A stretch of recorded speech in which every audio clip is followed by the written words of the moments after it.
পৃথিবীর সর্বোচ্চ পর্বত চূড়া এভারেস্টে বাংলাদেশের পতাকা উড়াতে চান নওগাঁর মেয়ে অপার আহমেদ। এই লক্ষ্যকে সামনে রেখে দুঃসাহসিক এই অভিযানের জন্য গত 14 বছর ধরে তিনি নিজেকে তিল তিল করে তৈরি করেছেন। 1998 সালে চট্টগ্রামের সীতাকুণ্ডে পাহাড় জয়ের মধ্য দিয়ে শুরু করেন স্বপ্ন পূরণের অভিযাত্রা। এরপর একে একে জয় করেছেন দেশের কেওক্রাডাও, তাজিংডং সহ আরও অনেক পাহাড়। শুধু দেশেই নয়, ভারত, নেপাল, জাপানের বিভিন্ন পর্বত অভিযানে সফল হয়েছেন অপার আহমেদ। এবার তার লক্ষ্য এভারেস্ট জয়। সর্বোচ্চ পিকে যতক্ষণ পর্যন্ত না করতে পারবো, সামনের টার্গেট ফুলফিল হবে না। হাইয়েস্ট পিক মাউন্ট এভারেস্ট, সেখানে যেতে চাই।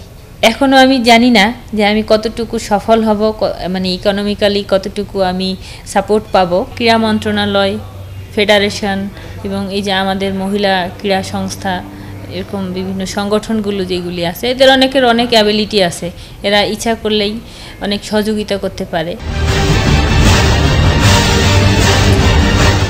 এভারেস্ট জয়ের লক্ষ্যে সম্প্রতি তিনি নিজের ফিটনেস যাচাই করতে নেপালের নায়াকাঙ্গা পর্বত জয় করে এসেছেন, যার উচ্চতা 19,235 ফুট। অপার জানান, এটি তার জীবনের সর্বোচ্চ পর্বত আরোহণের রেকর্ড। আর এই রেকর্ড ছাপিয়ে বাংলাদেশের প্রথম নারী হিসেবে এভারেস্ট জয়ের অপেক্ষায় তিনি। আমি যদি ইকোনমিক্যালি সাপোর্ট টোটালি পাই, তাহলে আমি নেক্সট বলতে কামিং সিজনে যেতে চাই।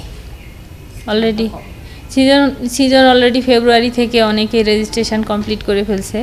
আগামী মাসের মানে মার্চ মাসের 7 তারিখ পর্যন্ত করা যাবে। আমাদের এই শেরপাদের সাথে কথা হয়েছে আমার। আমি যদি অ্যারেঞ্জ করতে পারি, তাহলে যোগাযোগ করলে আমি এই সিজনেই যেতে পারবো। দুঃসাহসিক এই এভারেস্ট অভিযানে সফল হতে কেবল অপার একার প্রচেষ্টায় যথেষ্ট নয়, এই জন্য তিনি চান সবার সহযোগিতা। চিং এশা, এটেন বাংলা, ঢাকা।